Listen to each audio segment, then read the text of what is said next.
Alhamdulillahi Rabbil Alamin wassalatu wassalamu ala asyrafil anbiya'i wal mursalin Sayyidina Muhammadin wa ala alihi wa sahbihi ajma'in.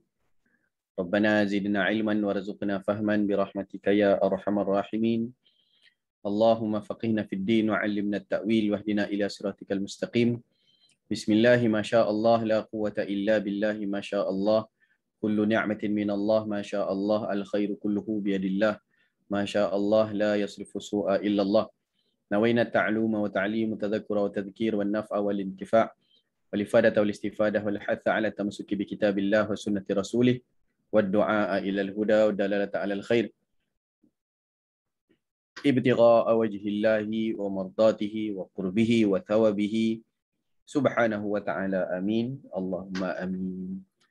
Alhamdulillah, syukur pada Allah Ta'ala dapat kita bersama-sama pada pagi ini. Terima kasih Fadil Ustaz Waliuddin atas aluan sebentar tadi. InsyaAllah sesi yang ke berapa kita? Tiga. Sesi yang ketiga ataupun yang keempat, saya tak ingat lah. Yang ketiga untuk pembacaan kitab Al-Wasaya bil Marhamah fi bayanil arba'ina ayatan wa hadithan anir rahmah, pesan-pesan rahmat dalam membicarakan 40 ayat dan hadis tentang rahmat. Dan Alhamdulillah kita dah selesai bahagian mukaddimah kitab, iaitu 40 ayat. Jadi kita akan masuk pada hari ini dalam bahagian hadis, ya, untuk kita habiskan beberapa siri lagi dengan 40 hadis ataupun 42 hadis berkenaan dengan rahmat, insya-Allah. Mudah-mudahan dipermudahkan oleh Allah Ta'ala untuk kita mengkhatamkan kitab ini, insya-Allah. Baik, sekejap ya, saya share screen.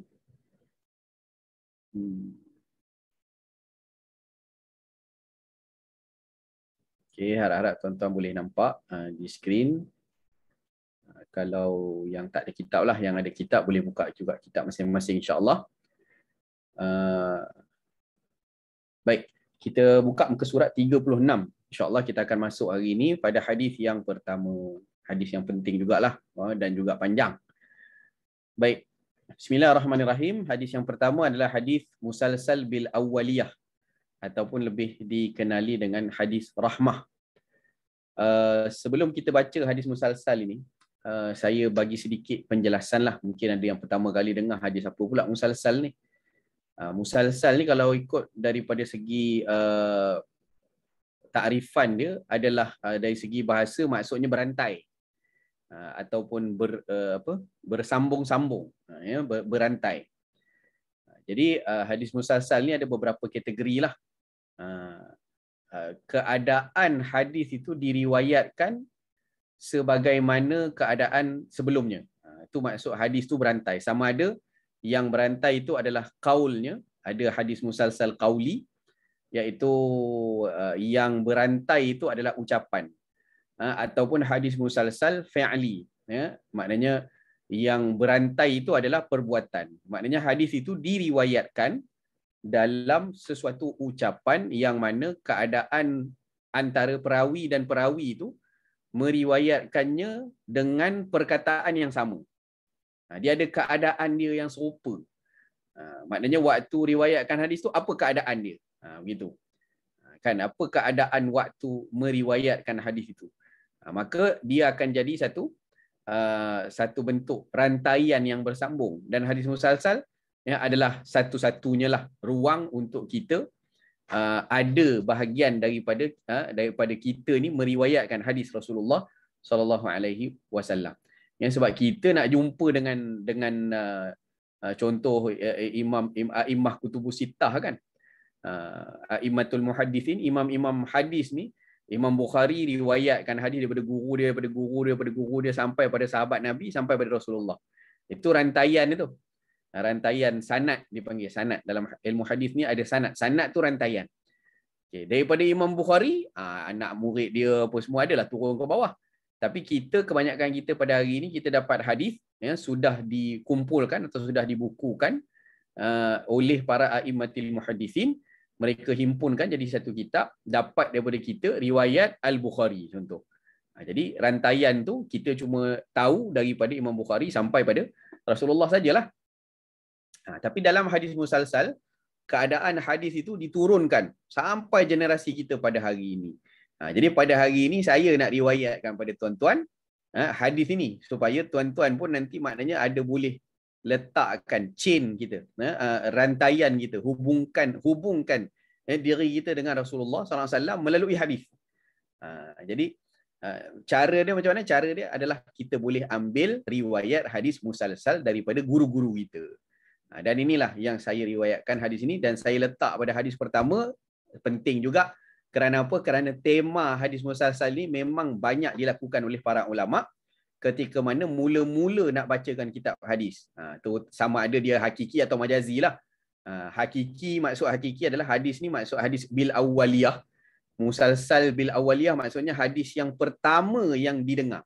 Kalau tuan-tuan dan puan-puan baru pertama kali belajar dengan saya, kan maksudnya sebelum ni tak pernah masuk kelas saya, tak pernah ambil riwayat hadis dengan saya, ini baru pertama kali dengar riwayat hadis daripada saya, maka hadis musalsal bil awwaliyah ni memang akan jadi hakiki lah.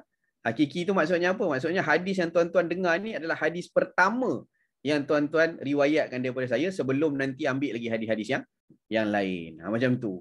Jadi dalam rantaian tu nanti pun akan disebutkan wa huwa awwalu haditsin sami'tuhu minhu. Iaitulah tema dia bagi hadis ini adalah hadis pertama yang didengari atau yang diriwayatkan daripada guru tadi. Jadi inilah musalsal, dan ada musalsal yang bentuknya Muhammad qauli. Qauli yang macam ini, hadis tu hadis keadaan dia. Kan hali, keadaan tema hadis itu adalah setiap orang yang ambil hadis itu adalah hadis yang pertama yang dia dengar. Dia ada tema-tema dia lah hadis musalsal ni. Ada yang tema qauli. Contoh tema qauli adalah setiap kali bila Nabi sebutkan kepada Sayyidina Muaz ibn Jabal radhiyallahu anhu, contohnya hadis musalsal bil mahabbah, musalsal kasih sayang, contoh. Jadi bila Nabi sebut hadis pada Sayyidina Muaz, Nabi kata inni uhibbuka faqul fi kulli duburi salah Allahumma a'inni ala dzikrika wa syukrika wa husni ibadatik. Itu hadis tu Nabi ajar baca apa wirid lepas semayang, baca doa Allahumma a'inni ala dzikrika wa syukrika wa husni ibadatik. Tapi ketika Nabi sebutkan kepada Sayyidina Muaz bin Jabal, Nabi sebutkan apa? Inni uhibbuka, aku mengasihimu. Jadi Nabi sebut dulu, aku mengasihimu. Jadi ketika mana riwayat tu turun kepada sahabat, Sayyidina Muaz pun sampaikan kepada sahabat yang lain, kepada tabi'in turun pada tabi'in turun bagi pada tabi'in sampai bawah generasi, sampai guru kita turunkan kepada kita, dia akan jalankan tema yang sama, iaitu ketika meriwayatkan dia akan sebut dengan sebutan yang sama. Inni uhibbuka, sesungguhnya aku mengasihimu. Jadi nampak tak? Dia tema dia adalah kasih. Jadi ada tema yang fi'li. Tema yang fi'li, Nabi sebutkan satu hadis sambil Nabi merapatkan jari-jari. Jadi setiap kali riwayat tu dirapatkan jari. Ada hadis yang sambil pegang janggut. Sambil pegang janggut. Jadi ketika riwayatkan hadis tu dia pegang janggut juga. Jadi itu namanya hadis musalsal. Ketika riwayatkan tu dibuat perkara yang sama. Ada yang dia tema dia pada hari. Contohnya baru-baru ni bulan Muharram, bulan lepas, hari Ashura. Ada musalsal yang diriwayatkan pada hari Ashura. Mana setiap kali hari Ashura diriwayatkan hadis tu. Itu tema dia adalah hari Ashura. Hari raya ada musalsal hari raya, musalsal bil Aid. Musalsal hari raya ada. Pada hari raya saja ulama-ulama ni akan riwayatkan. Jadi kita akan ambil hadis itu daripada alim ulama. Okey, so sebab kitab ini kitab hadis dan saya akan bacakan banyak hadis-hadis di belakang ini. Jadi saya mulakan kitab ini dengan meriwayatkan hadis musalsal bil awwaliyah. Jadi ini adalah hadis yang pertama lah. Kalau tuan-tuan memang pertama kali dengar hadis daripada saya, inilah hadis yang pertama. Maknanya musalsal tu musalsal hakiki lah. Ada pun tuan-tuan yang dah pernah belajar dengan saya sebelum ni apa semua. Jadi mungkin dah pernah dengar dah saya baca hadis. Jadi yang ini jadi musalsal bil awwaliyah majazi, secara majazi lah. Okey, baik.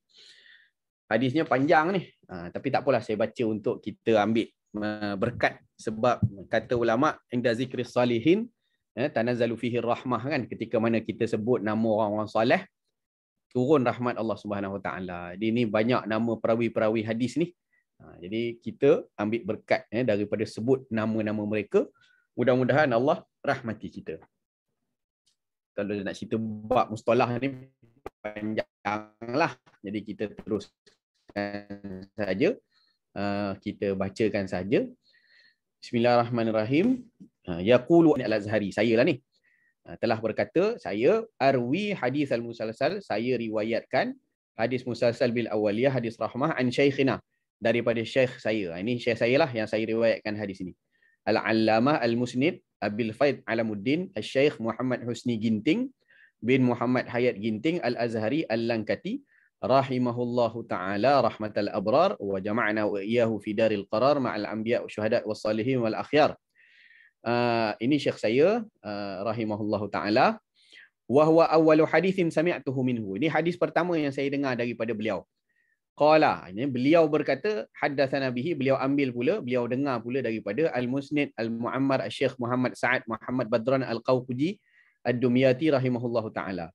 Wa huwa awwalu hadithin sami'tuhu minhu. Sama juga, syekh beliau dengar Syekh Husni Ginting dengar daripada Syekh Muhammad Sa'ad Badran pun hadis ini adalah hadis pertama yang beliau dengar daripada gurunya. Ini saya terus je lah, saya tak terjemah dah lah.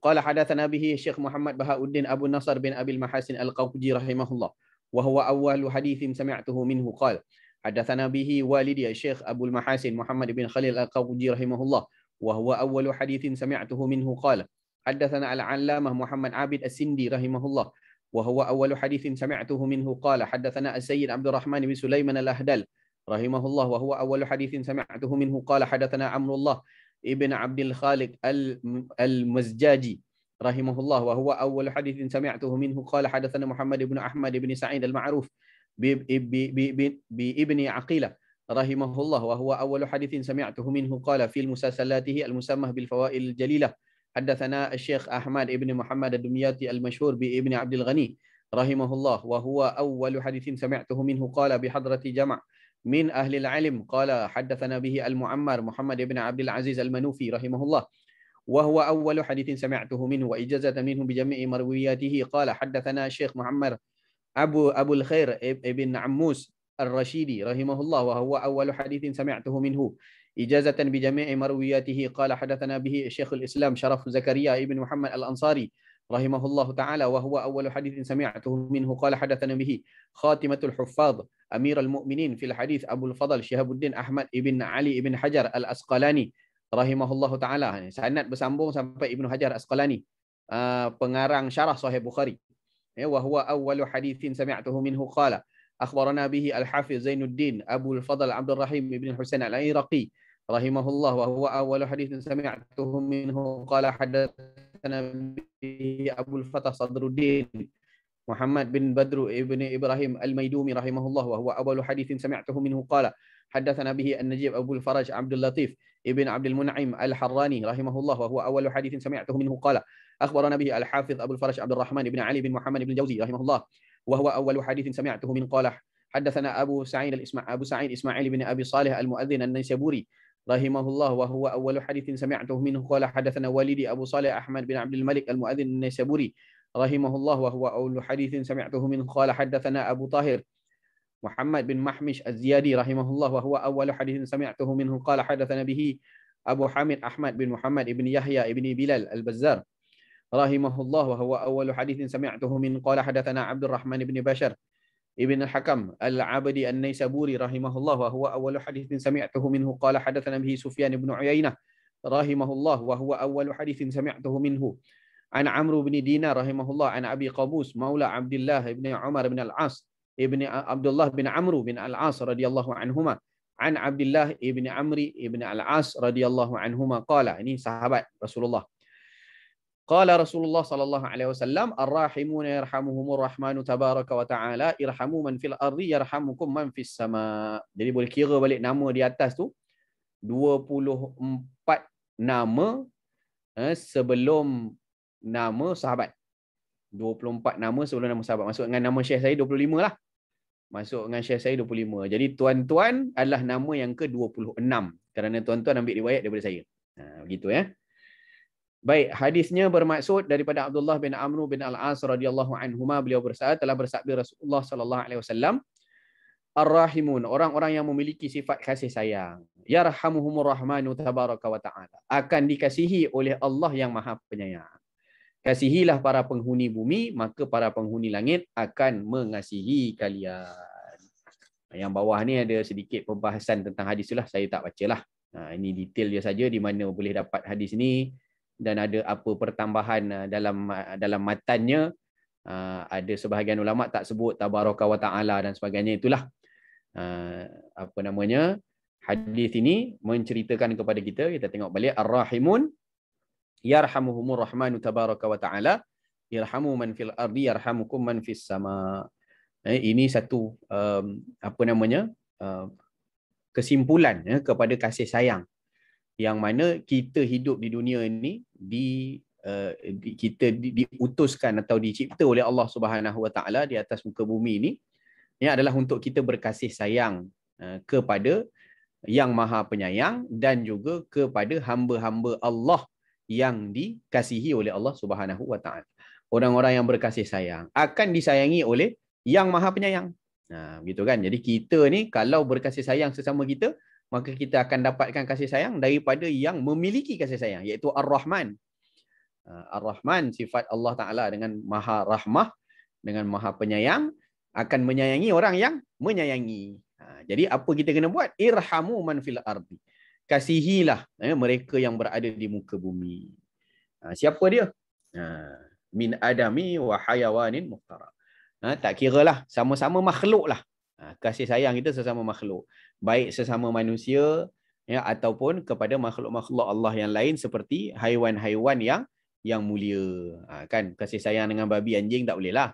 Tapi atas dasar kepribinatangan mungkin okey lah, tapi bukan untuk kita bermuamalah dengan mereka. Gitu kan. Tapi kasih sayang maknanya kita layani makhluk Allah Subhanahu wa taala itu dengan baik. Nanti akan ada juga bab dia, bagaimana rahmah, sifat rahmah kepada haiwan. Jadi apabila kita berkasih sayang sesama makhluk di atas muka bumi, yarhamukum man fis sama, maka akan mengasihi kalian siapa yang di langit. Okey, yang siapa di langit ni jangan kita i'tiqadkan Allah Subhanahu wa taala. Man fis samai adalah para malaikat. Kerana Allah Taala itu tidak bertempat. Kita tak boleh kata Allah Taala duduk atas langit. Itu adalah akidah ahli sunnah wal jamaah. Kita dikasihi oleh penduduk langit. Penduduk langit adalah para malaikat. Maka apabila kita sudah mendapat kasihnya para malaikat, nama disebut di langit, maka di bumi pun kita akan mendapatkan kasih sayang daripada hamba-hamba Allah. Man fil ard. Man ni kalau kita belajar bahasa Arab, man mausul. Mausul ni sesiapa yang ada di muka bumi, maka masuk di dalamnya ke semua kelompok-kelompok makhluk. Sama ada saghir wa kabir, kecil ke besar, umurnya, ataupun taat wa asi, orang yang taat ke orang maksiat ke, tetap kita kasihkan juga. Cuma ada caralah kita berkasih dengan mereka. Kasihkan orang yang taat macam mana? Kasih orang yang maksiat macam mana? Kasih orang yang maksiat, dibantu dia untuk dia keluar daripada maksiat dia. Begitu kan? Mukmin wa kafir termasuk man fil ardi, kasihi orang beriman, kasihi orang yang tidak beriman. Orang yang tidak beriman, macam mana kita nak kasihi mereka? Kasihi mereka dengan sifat kemanusiaan dan kasihi mereka untuk mengajak mereka kepada hidayah. Itu tanda kita kasih mereka. Kita tak nak mereka masuk kekal dalam neraka Allah, maka diberi dakwah, diberi panduan, kenalkan mereka kepada Islam. Itu tanda orang yang kasihkan. Man fil ardi, siapa saja yang ada di atas muka bumi. Baik juga orang-orang yang bir wa fajir, orang baik ke orang jahat ke, kita kasihi juga. Tapi ada cara dia untuk kita mengasihi mereka. Habis hadis yang pertama, kita masuk hadis yang kedua. Saya tegak kita cubalah sebanyak mana yang kita boleh baca hadisnya, sebab banyak juga kita dah tengok awal-awal dulu kan, walaupun 42 tajuk sebenarnya, bukan 42 hadis. Sebab kita ada lebih kurang 70 hadis sebenarnya. Jadi kita cuba bacalah sebanyak mungkin dengan syarahan yang ringkas. Okey. Ada soalan tu, hadis satu diriwayatkan oleh, ada ditulis di bawah tu. Hadis satu diriwayatkan oleh ni. Ini di bawah ni. Yang bawah ni semua dia bukan dalam satu kitab sahaja. Imam Sakhawi kata hadis ini dikeluarkan oleh riwayat Imam Bukhari dalam kitab Kina ataupun Kuna. Dalam kitab Adabul Mufrad pun ada. Imam Humaidi, Imam Ahmad dalam Musnad masing-masing, Imam Baihaqi ada dalam Syu'abul Iman, Imam Abu Daud. Jadi panjang sangatlah. Imam Tirmizi dalam Jami' Tirmizi kata hadis ni hasan sahih. Ini bukan apa ini kalau Imam Tirmizi kata hasan sahih, maksud hasan sahih itu adalah beliau ada banyak jalur riwayat periwayatan hadis, ada banyak jalur, salah satu jalurnya ataupun mungkin yang lebih ada yang hasan dan ada yang sahih. Maka apabila hadis yang begitu, Imam Tirmizi akan mengatakan bahawa hadisnya hasanun sahih. Ada banyak jalur riwayat daripada Imam Tirmizi. Imam Hakim kata sahih dalam Mustadrak dia. Kemudian adalah beberapa mutabaat dan syawahid yang itu cerita mustalah lah. Jadi tidak dituliskan riwayat siapa itu kerana banyak sangat. Ni di bawah ni semua ni yang riwayatkan hadis yang tadi. Okey. Hadis yang kedua, satu rahmat diturunkan. 99 lagi disimpan. An Abi Hurairah radhiyallahu anhu qala sami'tu Rasulullah sallallahu alaihi wasallam yaqul. Inna Allah khalaqa ar-rahmata yawma khalaqaha mi'ata rahmatin fa amsaka 'indahu 99 rahmatan wa arsala fi khalqihi kullihim rahmatan wahidah falau ya'lamul kafiru bi kulli alladhi 'inda Allah min ar-rahmati lam yay'as minal jannati walau ya'lamul mu'minu bi kulli alladhi 'inda Allah min al-'adab lam ya'man minan nar. Daripada Sayyidina Abu Hurairah radhiyallahu anhu, aku mendengar Rasulullah sallallahu alaihi wasallam bersabda, sesungguhnya Allah Subhanahu wa taala telah menciptakan rahmat. Pada hari dia menciptakannya sebanyak 100 rahmat. Jadi banyaklah, dah besar sungguh rahmat Allah. Dan dia menyimpan di sisinya 99 rahmat. Dan dia satu rahmat. Maknanya 99 rahmat masih disimpan. Tuan-tuan line okey ke? Saya naik dekat skrin saya ni, your line is unstable. Saya harap suara saya clear pada semua. Tak ada sangkut-sangkut. Saya harap okey lah. Sangkut-sangkut sikit, Ustaz. Sangkut sikit. Itulah. Kita harap-harapkan okey. Dah hilang dah tadi. Ada kacau sikit. Okey, baik. Jadi Allah Ta'ala menyimpan, menciptakan 100 rahmat, lalu disimpan 99. Dan kepada semua makhluk tu dibagi satu. Seandainya orang kafir tahu tentang semua rahmat yang ada di sisi Allah Ta'ala, mereka tidak akan berputus asa daripada memasuki syurga. Maknanya kalau dia tahulah yang 99 tu ada simpan lagi, takkan kekal dia dalam keadaan kekufuran dia. Kan? Dan seandainya orang beriman tahu semua azab yang ada di sisi Allah Subhanahu wa taala, dia tidak akan berasa selamat daripada neraka.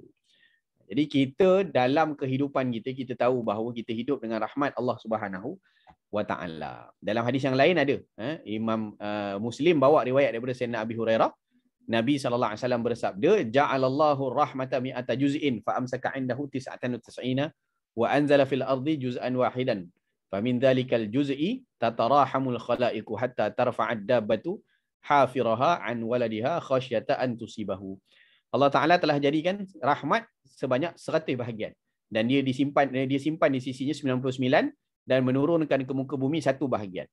Yang mana 1 bahagian tadi itu dikongsi oleh semua makhluk.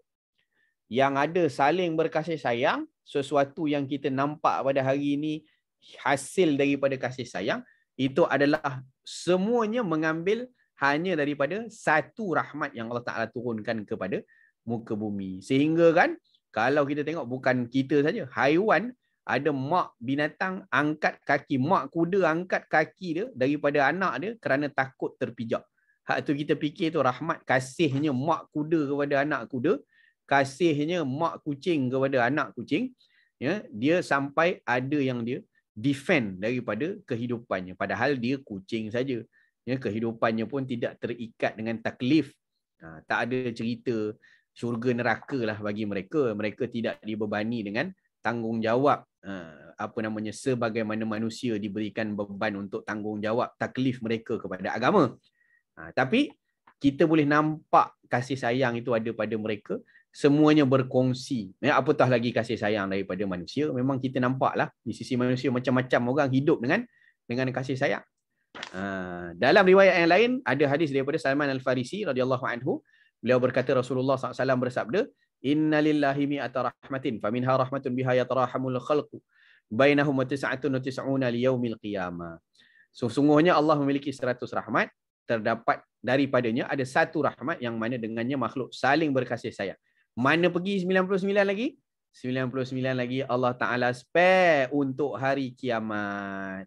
Maknanya lagi 99 kita akan dapatinya ada di dalam syurga ataupun jalan menuju syurga.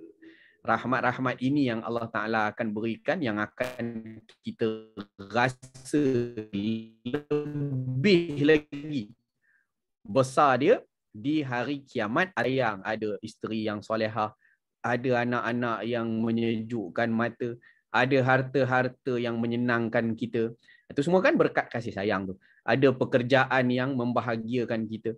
Apa lagi? Semua tu termasuk bahagian daripada rahmat Allah Subhanahu Wa Taala. Bila negara kita kering kontang, Allah Taala turunkan hujan, dia bagi kebaikan kepada kita. Bila kita ada masalah, dia tunjukkan jalan keluar.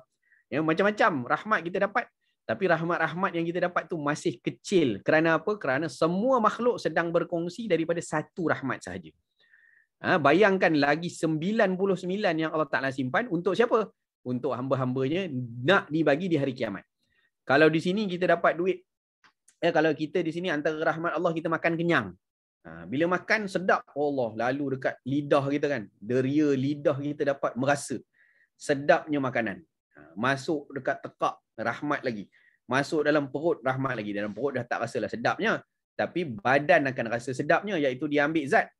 Badan ambil zat daripada apa yang kita makan. Tapi kita makan pun tak boleh banyak mana pun. Kan? Tapi di hari akhirat, makan itu tak putus-putus. Itu rahmat Allah. 99 lagi di spare di hari kiamat. Kalau di sini matahari terik, kadang-kadang petang-petang nak hujan, tengah-tengah hari, ya Rabbi panasnya berhaba. Kan? Kalau rumah tak ada aircon, memang kadang-kadang panas, kipas buka 2, buka 3. Panas tu kita rasakan. Panas di hari kiamat, di mana matahari 2 batu atau 2 jengkal daripada kepala kita.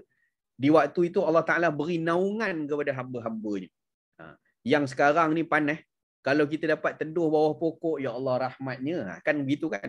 Sikit je tu, itu pun masih ada lagi cahaya-cahaya celah-celah daun tu. Mungkin terkena sinarannya pada mata kita dan sebagainya. Tapi di hari kiamat, matahari duk 2 jengkal atas kepala, duk 2 batu atas kepala. 2 batu pun tak jauh manalah 2 batu. Sekarang ni dengan matahari pun berjuta kilometer, pun kita dah rasa panas haba dia.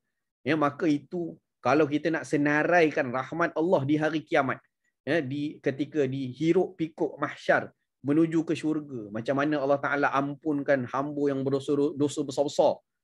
Macam mana Allah Ta'ala letakkan hamba-hambanya di bawah syafaat Rasulullah. Macam mana Allah Ta'ala lepaskan hamba-hambanya daripada gelinciran titian sirat. Semua tu rahmat. Rahmat tu dibagi di mana? Disimpan dalam 99 tu. Jadi memang Allah Ta'ala nak bagi kita banyak di hari akhirat. Jadi dunia ni dia bagi sikit lah. Sikit tu pun kalau kita dah dapat tu, Allahu Akbar. Kan banyak sangat. Jadi syukur pada Allah Ta'ala yang sentiasa memberikan rahmat kepada kita dan sentiasa kita pohon rahmat Allah Subhanahu Wa Ta'ala. Hadis yang ketiga. Rahmat Allah Subhanahu Wa Ta'ala kepada para hambanya.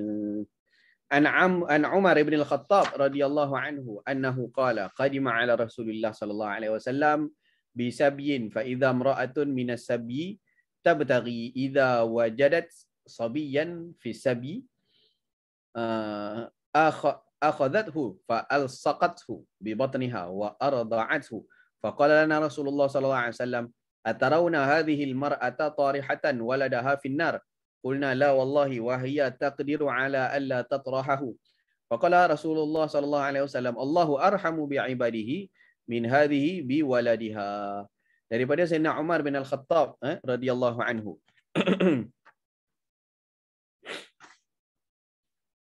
Daripada Sayyidina Umar bin Al-Khattab radhiyallahu anhu bahawa beliau berkata, telah datang serombongan tawanan perang dipanggil Sabiyin. Ini daripada perang Taif. Ini cerita dia daripada perang Taif. Perang Taif ini berlaku selama 20 hari. tentera Hawazin mereka berkubu di Taif, kemudian mereka lari selepas kalah perang Hunain. Setelah kalah perang Hunain.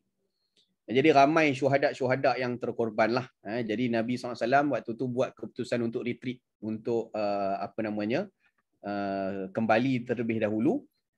Jadi sebahagian daripada mereka ni, ketika mana berundur sedikit itu, Nabi sebahagian daripada mereka suruh Nabi untuk doakan kecelakaan untuk Bani Saqif, untuk orang-orang Taif. Kan bagi hancur depa lah ya Rasulullah, doa celakalah pada mereka. Mereka minta untuk mudahkan urusan peperangan itu. Tapi begitulah Nabi SAW yang penuh dengan rahmat, Nabi doakan mereka dengan Allahumma hdi qaumi fa innahum la ya'lamun, Allahumma hdi Bani Saqif, ya Allah hidayahkan kepada Bani Saqif. Jadi ketika mana Nabi dakwah di Taif pun ditolak, dakwah itu pun Nabi minta doakan untuk kaum. Nabi mengaku kaum lagi. Allahumma hdi qaumi. Ya Allah hidayahkan kaumku. Kalau kita berselisih pandangan sikit je, kita dah benci dah. Hatta nak menisbahkan kepada dia saudara kita atau sebahagian daripada kita pun kita dah tak nak. Nabi ditolak di Taif. Nabi doa apa? Allahumma hdi qaumi. Ya Allah bagi petunjuk dekat kaum aku. Kaumnya Nabi masih mengaku kaum. Kita bergaduh sikit je, gaduh apa? Politik. Gaduh politik je, dia terus je. Itu biar melingkup puak-puak tu. Dia puak-puak tu terus. Maknanya tak mau dia. Itu saudara-saudara kita kan. Kan sama-sama Muslim tu. Tapi ceritanya bergaduh sikit aja. Gaduh politik ke, gaduh adik-beradik lebih lagi. Kan, gaduh harta ke, rebut harta ke, bergaduh kat tempat kerja ke. Tak kira lah mana, kita kalau kita tak sebulu dengan orang tu, terus kita tak nak. Kalau boleh tak nak kait apa-apa langsung dengan dia. Subhanallah. Tengok macam mana Nabi SAW dibuat di Taif. Apa yang Nabi masih sebut, doakan hidayah kepada kaumnya. Allahumma hdi qaumi. Ya Allah, itu saudara-saudara aku tu. Bagi hidayah pada mereka. Nabi tolak tawaran malaikat gunung untuk dihempapkan kepada penduduk Taif. Begitu juga Bani Saqif ni. Jadi Nabi doa, Allahumma hdi Bani Saqif. Ya Allah, hidayahkanlah Bani Saqif. Sahabat-sahabat sebahagiannya mereka suruh Nabi doakan celaka je, senang bagi dihempap, ditimpa saja mereka. Jadi waktu peperangan ini dihadapkan kepada Rasulullah SAW. Di antara tawanan tu ada seorang perempuan yang nampak tengah mencari-cari, macam mencari-cari sesuatu lah. Jadi tiba-tiba dia menemukan seorang bayi di kalangan tawanan itu. Tabtari fi riwayatin tas'a, dia duduk mencari-carilah. Tawanan perang ni, bayi ni anak orang lain. Anak orang lain. Jadi dia pun nampak ada baby. Jadi dia pun ambil budak tu dalam keadaan hiruk pikuk. Maknanya perasaan dia tu, dia tengok mana yang aku boleh bantu keadaan yang hiruk pikuk ni. Jadi dia tengok ada budak, ada baby. Jadi pun dia ambil, dia menempelkan ke perutnya, kemudian dia menyusukannya. Maka Rasulullah SAW bertanya kepada kami, tengok situasi tadi, Nabi tanya kepada sahabat, apakah menurut kalian perempuan ni sanggup untuk melemparkan bayinya ke dalam api? Kamu tengok dia pergi ambil tu, dahlah bukan anak dia. Dia ambil dia tadi, kemudian maknanya dengan kasih sayang tadi, sian ke budak ni, kan? Dalam keadaan yang hiruk pikuk macam ni, dia susukan. Kamu rasa-rasa anak yang dia tadi ambil, dia susukan, dia kasih sayang ni, hendak ke dia campak anak tu dalam api? Kami menjawab, demi Allah tidak. Dia mampu untuk tidak melemparkannya? Takkanlah, kan? Takkan dia sanggup nak buat. Lalu Nabi SAW bersabda, sungguh Allah Ta'ala lebih kasih kepada hamba-hambanya berbanding kasih perempuan ini kepada anaknya. Kan? Maksudnya adalah, sahabat-sahabat bagi tahu tadi, idza kanat taf'al hadza bil auladin nas fa kaifa tasna' bi waladiha. Maksudnya kalau demi Allah tidak, sahabat jawab ni tadi, kerana maksudnya kalau dia buat macam ini kepada anak orang lain, mana kasih sayang dia kepada anak orang lain pun dia boleh fikir macam itu, kalau anak sendiri macam mana pandangannya? Mestilah. Jadi kita nak katakan di sini bahawa Allah Ta'ala mengasihi kepada hamba-hambanya. Kita ni kan milik Allah. Kita ni milik Allah. Jadi milik Allah. Takkan Allah tak kasih kepada hamba-hambanya? Perempuan tadi tu dia tengok anak orang lain pun dia kasih macam tu. Kalau anak dia sendiri? Allah Ta'ala, semua makhluk-makhluk ni adalah hamba Allah. Maka masakan tidak Allah Ta'ala kasih kepada hambanya. Itu maksud dia. Rahmat Allah kepada hamba-hamba Allah. Hadis yang keempat. Nabi SAW pembawa rahmat, hadiah untuk umat.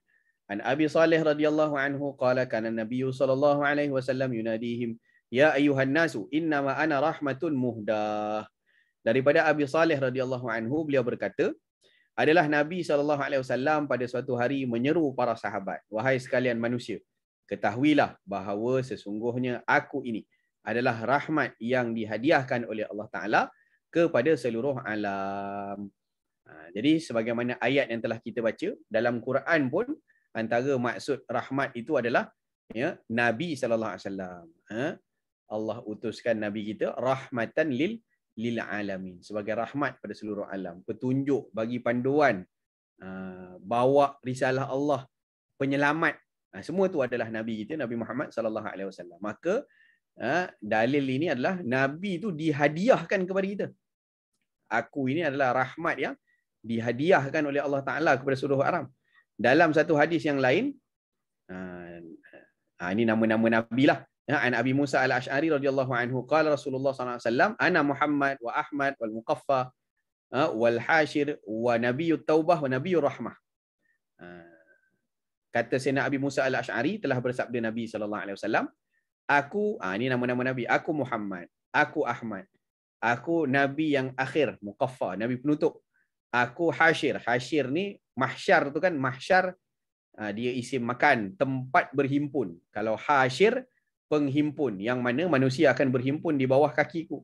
Di hari di padang mahsyar itu, yang paling banyak berkumpul tu nanti di bawah tapaknya kaki Rasulullah SAW, di bawah liwa'ul hamd, di bawah bendera panji yang paling besar sekali di padang mahsyar itu adalah panjinya Rasulullah SAW, kerana ramainya umat Nabi. Jadi berhimpun semua tu di bawah tapak kaki Rasulullah SAW. Dan aku Nabi yang mengajarkan taubat, ana Nabiyyut Taubah. Dan aku adalah Nabi yang membawa rahmat. Jadi sebenarnya perkara paling besar yang patut kita syukuri dalam hidup kita adalah diutuskannya Rasulullah sallallahu alaihi wasallam. Kalau Nabi tak diutuskan, mana kita nak kenal iman? Memanglah antara nikmat besar adalah nikmat Islam dan iman kan? Islam dan iman tu tentang mana kita boleh dapat? Kita boleh dapat sebab diutuskan Nabi. Maka Nabi jadi sebab untuk kita beriman dan juga memeluk agama Islam pada hari ini. Maka syukur pada Allah Ta'ala banyak-banyak, disebabkan dihadirkan kepada kita seorang Nabi yang membawa rahmat yang paling besar. Rahmatan bukan sekadar kepada manusia, bukan sikit-sikit. Rahmatan lil alamin. Ni muhdah, hadiah ni. Hadiah. Ana rahmatun muhdah. Aku rahmat yang dihadiahkan oleh Allah Ta'ala kepada seluruh alam. Maka manusia seharusnya hadiah yang paling patut digembirakan oleh hamba-hamba Allah adalah dengan hadiahnya Rasulullah, dihadiahkan Rasulullah sallallahu alaihi wasallam kepada kita, kan? Dalam satu hadis yang lain, apa sahabat Nabi duduk-duduk kan, duduk-duduk dalam majlis. Kemudian Nabi SAW tanya, ni buat apa ni? Jadi kami ni duduk sembang-sembang tentang amrul jahiliyah, tentang benda-benda kisah silam kami lah. Dan betapa kami mensyukuri, kami sedang memuji Allah di atas nikmat-nikmat kami terhadap Islam, dan nikmat kami dikurniakan kau. Jadi Nabi kata, wallahi engkau tidak duduk melainkan sebab ini. Kata, memanglah, wallahi lah, kami memang duduk ni bincang benda ni lah. Kami puji Allah, duk teringat balik zaman jahiliah kami, lepas engkau datang segalanya berubah. Kan jadi kami puji Allah Ta'ala, ya Allah, syukurnya ada Nabi. Dulu kami bergaduh berapa puluh tahun, hari ni kami dah baik sebab ada Nabi. Dulu kami ni susah hidup di pulau apa semua, tapi berkat hijrah kami dapat kebaikan. Itu pun sebab Nabi. Jadi syukur pada Allah, Allah bagi kita Nabi ni, syukur sangatlah. Jadi sahabat-sahabat duduk di masjid, bincang-bincang tentang perkara itu. Nabi datang, Nabi tanya, kamu duduk memang tak ada sebab lain selain tu? Tak ada, memang inilah sebab kami duduk sini. Nabi kata, aku bukan apa, aku malaikat bagi tahu pada aku, disampaikan kepada aku bahawa Tuhan sedang membangga-banggakanmu di kalangan para para malaikat. Maknanya apa? Perhimpunan orang yang sebut-sebut tentang Nabi SAW syukur kepada Allah kerana dikurniakan Nabi, itu perhimpunan yang mendapat rahmat Allah Subhanahu Wa Taala. Itu yang kita buat majlis maulid, dibaca puji-pujian pada Nabi. Ini nak dekat dah Safar Rabiul Awal. Tak lama dah kita nak sambut Maulidur Rasul. Baca sirah Nabi, dengar tausiah ulama, baca madaih qasidah puji-pujian pada Rasulullah, selawat ke atas Nabi. Itu semua majlis-majlis yang kita sebenarnya hakikatnya adalah majlis untuk kita mensyukuri hadiah daripada Allah Subhanahu Wa Taala, iaitu dihadiahkan kita seorang Rasul yang sangat prihatin kepada umat, penyelamat umat. Terima kasih Allah atas hadiah besar itu. Hadis yang kelima, rahmat kepada semua golongan. Qala Abu Dzar radhiyallahu anhu, qultu ya Rasulullah, madza yunajjil 'abda minal nar? Qala al-imanu billah. Qultu ya Nabi Allah, inna ma'al imani 'amalan. Qala yurdakhu mimma razaqahu Allah. Qultu ya Rasulullah, ara'aita in kana faqiran la yajidu ma yurdakhu bihi? Qala ya'muru bil ma'ruf wa yanha 'anil munkar. Qultu ya Rasulullah, ara'aita in kana 'ayyan la yastati'u an ya'mura bil ma'ruf wa la yanha 'anil munkar? Qala yasna'u li akhraq. Qultu ara'aita in kana akhraq la yastati'u an yasna'a shay'an? Qala yu'inu maghluban. Qultu ara'aita in kana dha'ifan la yastati'u an yu'ina madhluman?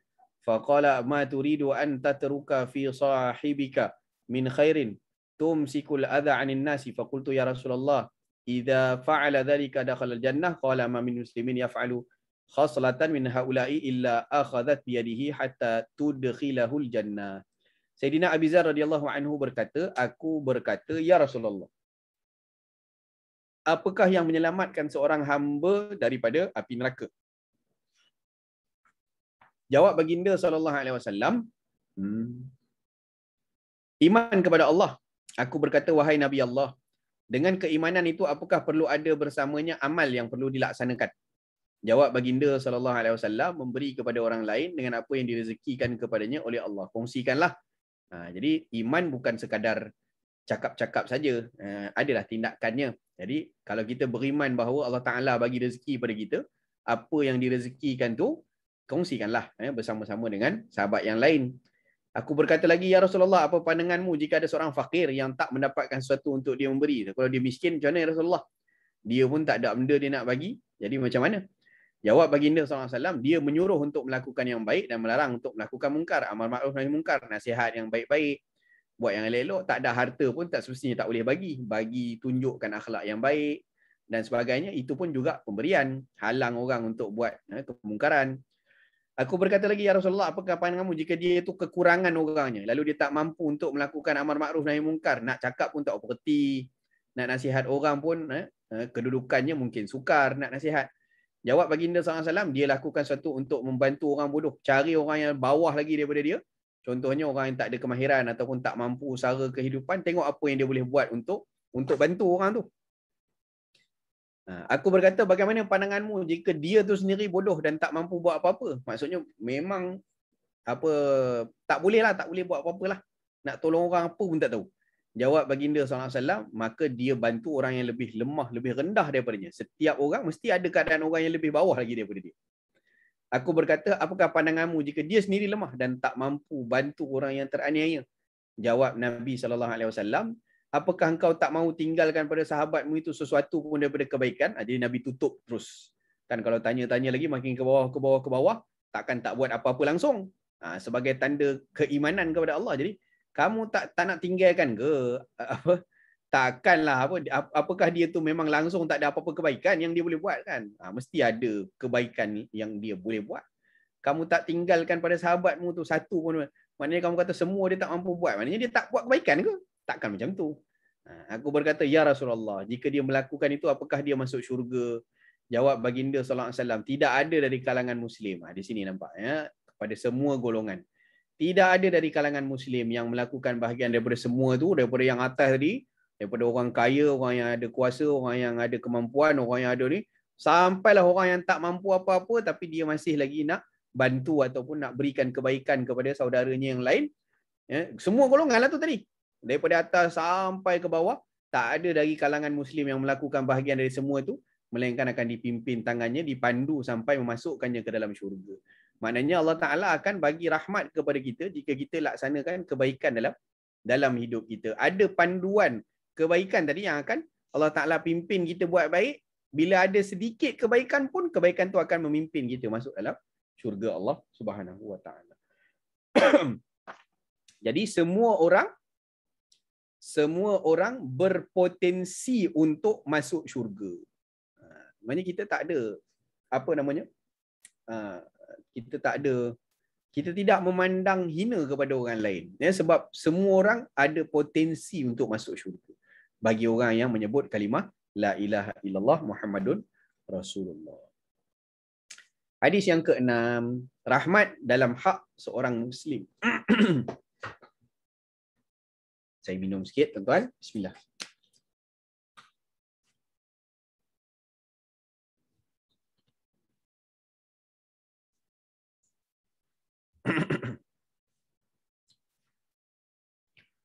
Rahmat dalam hak seorang Muslim. An Abi Hurairah radhiyallahu anhu anna Rasulullah sallallahu alaihi wasallam qala haqqul muslimi 'alal muslimi sittun qila ma hunna ya Rasulullah qala idza laqitahu fasallim alaihi wa idza da'aka fa'ajibhu wa idza stansahaka fansah lahu wa idza 'atasa fahamidallaha fashammithu wa idza marida fa'udhu wa idza mata fattabi'hu. Daripada Abi Hurairah radhiyallahu anhu telah bersabda Rasulullah sallallahu alaihi wasallam, hak seorang muslim ke atas muslim yang lain ada 6 perkara. Baginda Nabi sallallahu alaihi wasallam ditanya, apakah itu ya Rasulullah? Baginda sallallahu alaihi wasallam menjawab, yang pertama, apabila engkau berjumpa dengannya, hendaklah engkau memberi salam ke atasnya. Sebenarnya 6 ni kebanyakannya akan disyarah dalam tema hadis-hadis yang berikutnya. Setiap satu ni rahmat ni. Jadi rahmat dalam hak seorang muslim ini akan ada bahagian dia setiap satu daripada selepas ini. Jadi ini kira kepala topik je lah. 6 perkara ni akan dibahas selepas ini. Yang pertama, bila engkau jumpa dengan saudaramu, hendaklah engkau memberi salam. Maka memberi salam ada rahmat. Yang kedua, apabila dia menjemputmu, hadir walimah, ada jemputan, maka hendaklah dipenuhi jemputannya. Ini pun rahmat. Yang ketiga, apabila dia meminta nasihat darimu, maka nasihatilah dia. Ini pun rahmat, kasih sayang. Kita nasihat kan, kita nak orang jadi bagus kan. Kita nak tolong selesaikan kekusutan sahabat kita, saudara kita, maka kita nasihat dia. Bila kita nasihat, maknanya kita nakkan kebaikan pada dia. Maksud nasihat tu sendiri pun adalah nasahal asal. Contoh, nasahah tu mengasingkan yang kotor dengan yang bersih. Kalau yang tak boleh makan, hampai-hampai yang tak boleh pakai itu dikeluarkan. Kalau nasahal asal kan, digunakan istilah untuk asal. Proses nasahah digunakan pada madu. Ya, maka dibuang yang kerah-kerah yang tak boleh makan apa semua, sarang-sarang dia tu, jadi dia jadikan pure madu. Itu proses nasaha pada asal. Nasahal asal maknanya dibersihkan asal. Jadi samalah nasihat orang. Apabila dia minta nasihat dia sebenarnya kita nakkan kebaikan pada dia kerana kita sayang dia. Kalau kita tak kasihi dia, tak sayang dia, buat apa kita nasihat dia, lantak kau lah nak jadi apa? Kan aku peduli apa kan, kubur masing-masing. Tapi bila kita nasihat dia, kadang-kadang lepas nasihat pun kita dapat benda yang buruk lagi. Dihina ke, dicaci ke, dikutuk ke, kita berhadapan dengan perkara yang berat dalam hidup kita sebab sibuk. Dia kata kita menyibuk pula. Bukan masalah menyibuk. Kan masalah kita nasihat, kita nakkan kebaikan kepada diri dia. Okay, itu pun rahmat, kasih sayang. Yang keempat, apabila dia bersin dan mengucapkan alhamdulillah, maka doakanlah dia dengan yarhamukallah. Rahmat juga nampak, yarhamukallah, Allah merahmati kamu. Dia bersin, disebut juga rahmat. Yang kelima, apabila dia sakit, maka jenguklah dia. Yang keenam, apabila dia mati, maka ikutilah jenazahnya. Ini akan ada perinciannya selepas ini. Okay. Hadis yang ketujuh, rahmat tersebar melalui ucapan salam. Yang pertama tadilah. An Abi Hurairah radhiyallahu anhu qala qala Rasulullah sallallahu alaihi wasallam la tadkhulunal jannata hatta tu'minu wa la tu'minu hatta tahabbu. Awala adullukum ala syai'in idza fa'altumuhu tahabbtum. Afshu salam bainakum.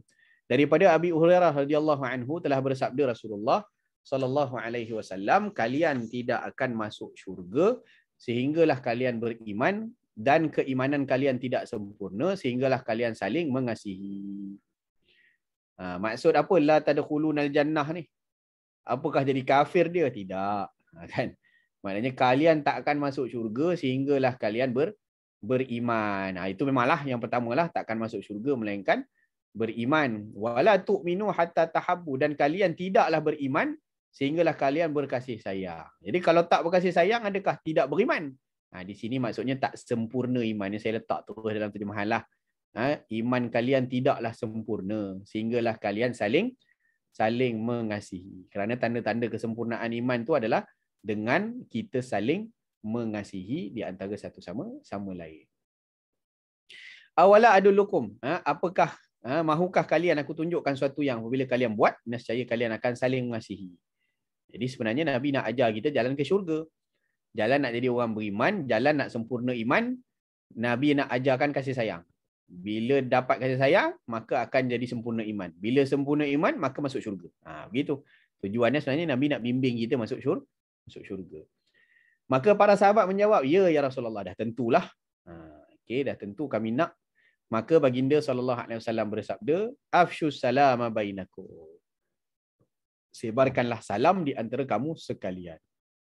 Nampak simple ya tuan-tuan, lafaz salam. Tapi lafaz salam ni mengandungi makna rahmah yang cukup besar.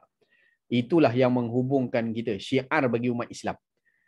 Umat Islam dengan umat Islam dikenali dengan lafaz salam. Masa kami duduk Mesir dulu tak boleh kenal Arab. Arab ni banyak juga yang Kristian Koptik kan.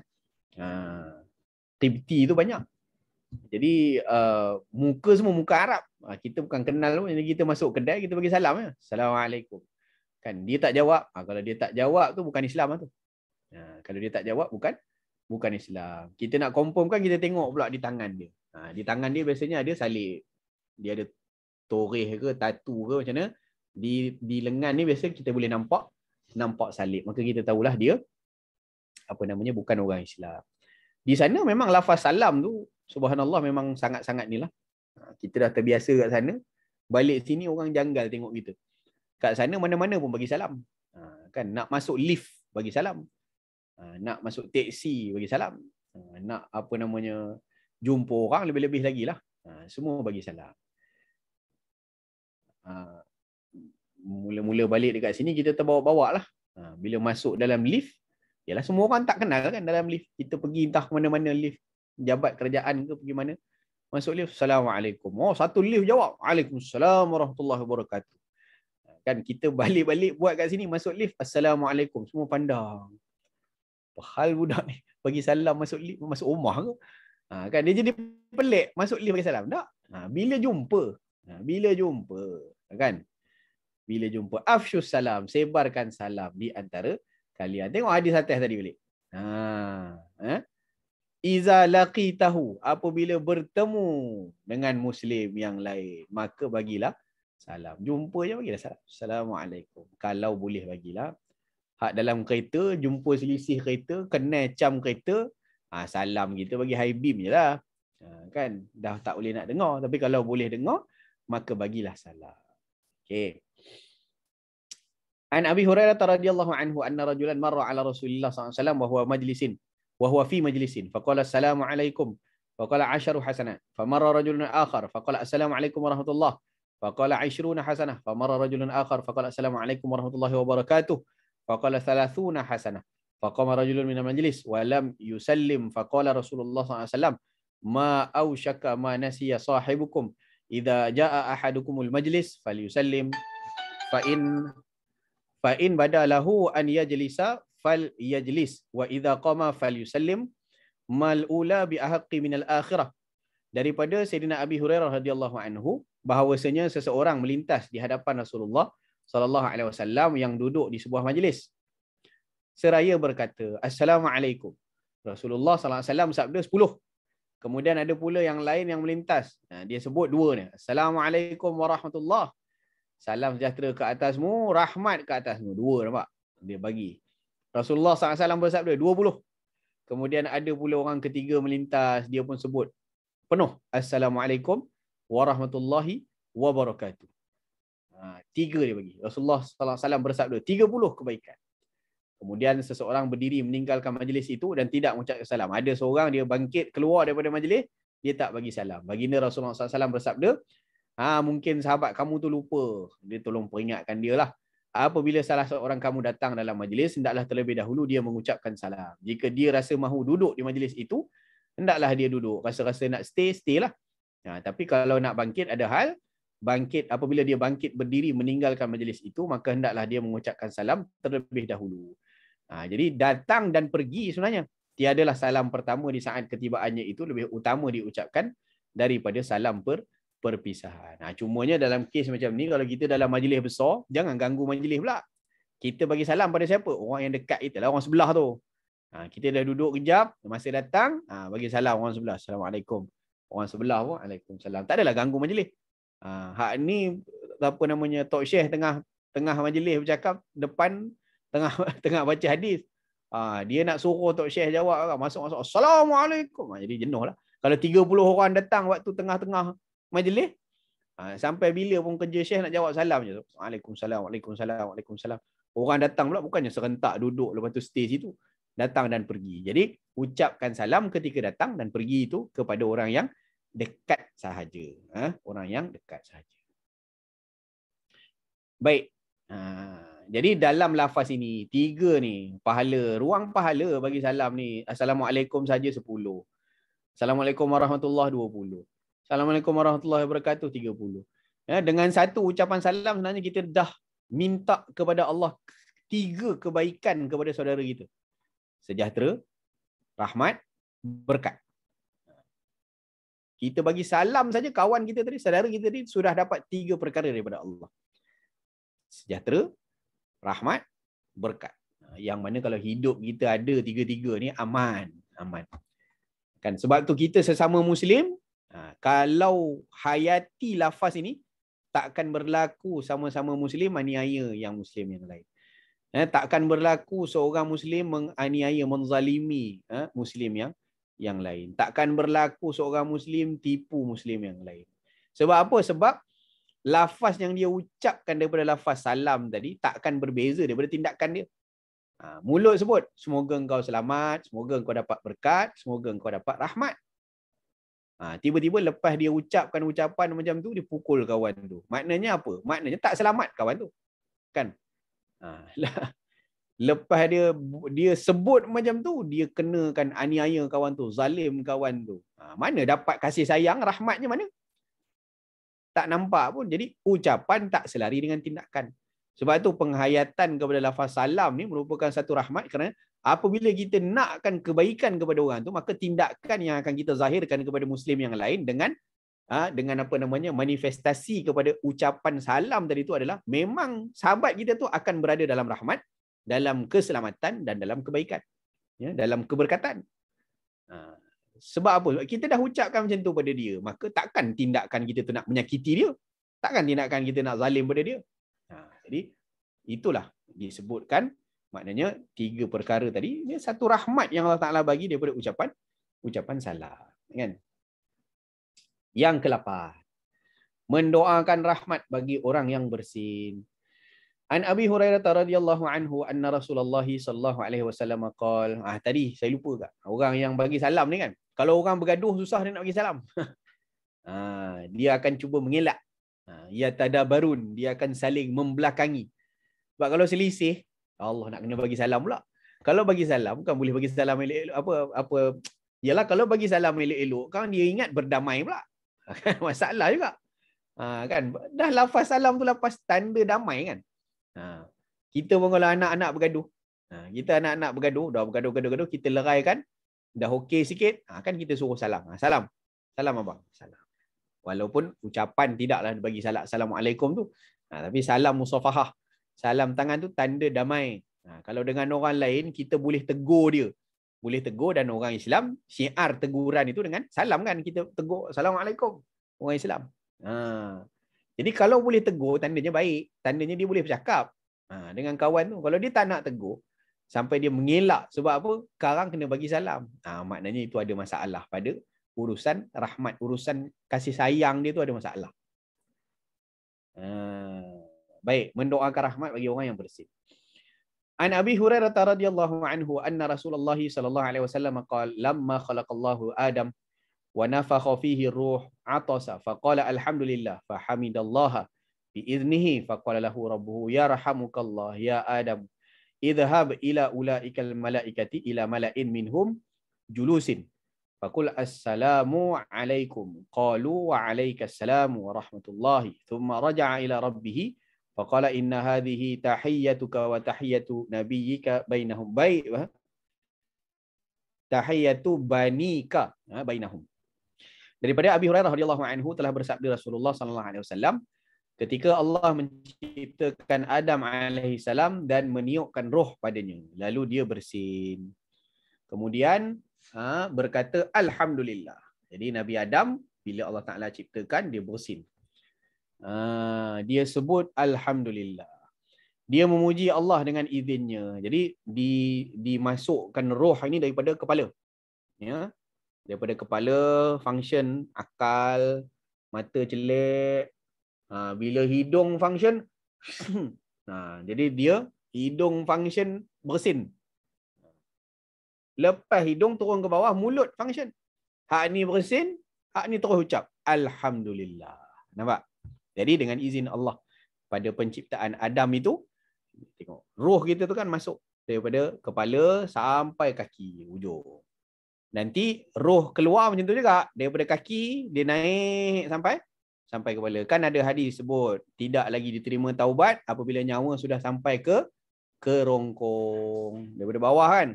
Bawah dah keluar kaki sejuk dulu. Sejuk kaki dah kaku. Naik roh sampai sini maknanya dah habislah nyawa, lepas tu dicabutlah. Dicabut nyawa. Jadi waktu diciptakan Nabi Adam itu bersin, kemudian dia baginda mengucapkan alhamdulillah. Maka penguasanya yakni Allah SWT berfirman kepadanya, yarhamukallah, moga Allah rahmati kamu. Hai Adam, pergilah kepada para malaikat itu, kepada sekelompok malaikat yang sedang duduk, lalu katakanlah assalamualaikum. Jadi Allah suruh Nabi Adam pergi dekat malaikat-malaikat tu. Cakap pada mereka, bagi salam pada mereka. Malaikat jawab, wa'alaikassalam warahmatullah. Kemudian Adam AS kembali menghadap Allah, maka Allah Ta'ala berfirman, lafaz salam tadi, ini adalah salam penghormatan bagimu dan bagi anak-anakmu di antara mereka. Jadi ini bersin ni yarhamukallah. Orang ucap alhamdulillah, kita balas dengan yarhamukallah. Apa yang kita doa kepada dia? Yang kita doakan untuk dia adalah rahmat. Kenapa? Pada bersin itu ada rahmat. Kasih sayang Allah Ta'ala pada kita diberikan sistem badan kita yang berfungsi baik. Fungsi elok, sihat. Jadi itu merupakan juga tanda satu rahmat. Cuba orang yang yalah saya resedung kan. Mungkin ada orang juga, tuan-tuan perempuan juga yang diuji macam tu kan. Sakit resedung ni gatal hidung. Cuba gatal hidung tu tengah tak settle-settle. Serok-serek daripada pagi 2-3 jam ya, sampai ke malam. Serok-serek bersin. Kalau tak selesai tu, Allah seksa. Kan jadi orang yang dapat bersin keluar kotoran-kotoran, sistemnya baik. Bersinnya bukan dia kalau dah banyak kali macam jadi resedung, jadi sesama tu dah sakit. Sakit cerita lain. Bersin dalam keadaan biasa ni untuk keluarkan satu tekanan daripada dalam untuk keluarkan kotoran, itu sistem yang Allah Ta'ala jadikan pada badan kita. Maka kita ucaplah syukur. Alhamdulillah. Kan? Sebahagian guru kami kata dulu, bersin ni, ketika mana kita bersin, itu tekanan yang paling kuat. Kalau ada tuan-tuan doktor ke apa ke, mungkin boleh respon lah kan. Ni waktu dalam ni tekanan kuat tu, waktu nak sembuh kan. Bersin tu, sebab tu orang bersin tutup mata. Tak ada orang bersin hasyum kan macam tu. Tak ada, dia hasyum, mesti kita tutup mata. Sebab apa? Sebab tolakkan tekanan daripada dalam tu untuk kalau buka mata mau tersembui ikut keluar mata tu. Kan? Jadi dan waktu itu juga kata guru-guru kami, waktu kita bersin tu jantung kita tu berhenti kejap. Pak sekejap je. Lepas tu dia sambung balik. Kan? Pak sambung balik. Jadi lepas kita bersin tu ucaplah alhamdulillah, sambung balik nyawa aku. Kan? Dan alhamdulillah sebab Allah dah bagi rahmatnya melalui sihat badan kita, keluar kotoran daripada dalam tadi melalui hidung. Maka diucapkanlah bagi orang yang bersin yang dah ucap syukur pada Allah, puji tadi, dengan kita mendoakan dia. Ya rahmukallah. Moga-moga Allah rahmati kamu. Okey, jadi rahmat sihat badan dia. Kita dah tengok dah awal-awal dulu dalam ayat-ayat Quran, maksud rahmat antaranya adalah sihat tubuh badan. Fungsi badan kita ni dapat berfungsi dengan baik, itu juga adalah bahagian daripada rahmat yang Allah Taala berikan kepada kita. Okey. Dan dalam kitab Syairus Salikin, Syekh Abdul Samad Falimba ni, beliau ada kongsikan satu mujarrabat lah. Kan satu mujarrabat, satu petua. Petua ubat sakit pinggang. Petua ubat sakit pinggang. Petua ubat sakit pinggang tu apa? Iaitulah apabila dia mendengar orang bersin, dia terlebih dahulu mengucapkan Alhamdulillah sebelum daripada orang yang bersin tadi mengucapkan Alhamdulillah. Maka itu jadi ubat sakit pinggang. Dia tidak terkena, takkan diuji dengan sakit pinggang. Ubat sakit pinggang bolehlah. Jenuh suruh orang bersin kan. Bersin jap. Kan. Jadi di situ ada hikmahnya lah. Antara hikmah dia adalah kalau kita yang dengar orang bersin, kita ucap Alhamdulillah dulu, dia mengingatkan kepada orang yang bersin itu sebenarnya. Bila kita sebut tadi dia teringat, patutnya aku yang ucap Alhamdulillah. Dan apabila dia dah ucap Alhamdulillah, maka kita terus doakan dia. Ya rahmukallah. Ya, Allah rahmati kamu. Dan apabila dia dengar tadi, dia terima kasihlah pada kita kerana doakan dia. Maka dia sebutlah yahdina wa yahdikumullah. Mudah-mudahan Allah sentiasa bagi petunjuk hidayah pada kami dan juga pada kamu. Kan sentiasa dibimbing oleh Allah SWT lah. Itu doa untuk orang bersin. Jadi pada bersin pun ada rahmat Allah. Subhanallah. Ya.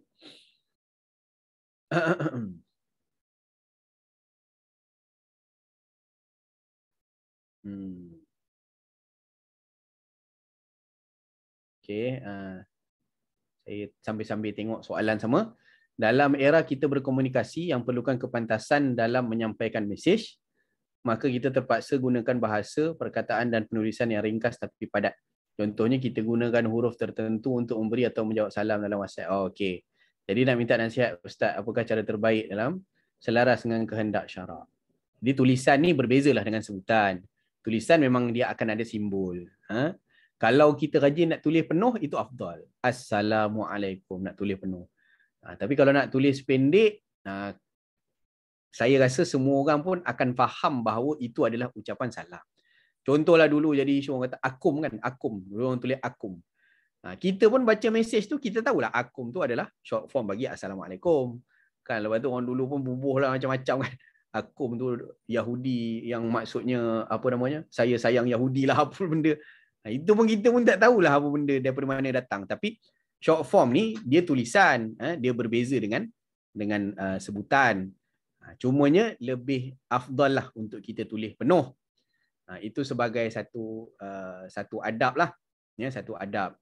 Khususnya bila melibatkan, kalau melibatkan selawat, itu lagi lebih lah. Lebih afdal lagi untuk kita tulis penuh. Kan terutama melibat dengan nama Nabi SAW.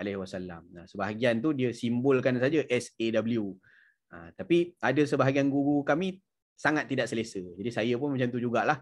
Ada sebahagian keadaan bagi kita adalah dua-dua keadaannya okey selagi orang faham. Dia pun tak kata Rasulullah SAW. Kan Rasulullah SAW. Dia pun tak baca macam tu. Dia tahu apabila tulisan itu ditulis dengan SAW contohnya akan bawa kepada sallallahu alaihi wasallam. Tapi afdalnya kita tulis penuh supaya apa? Supaya orang dapat baca penuh. Cuma kalau dalam bab lafaz salam tu Allahumma salli ala sayyidina Muhammad, kalau nak disingkatkan pun singkatkan dengan yang kita boleh ambil ada makna dia lah. Macam akum tu kalau kita baca dengan akum memang tak ada makna lah akum.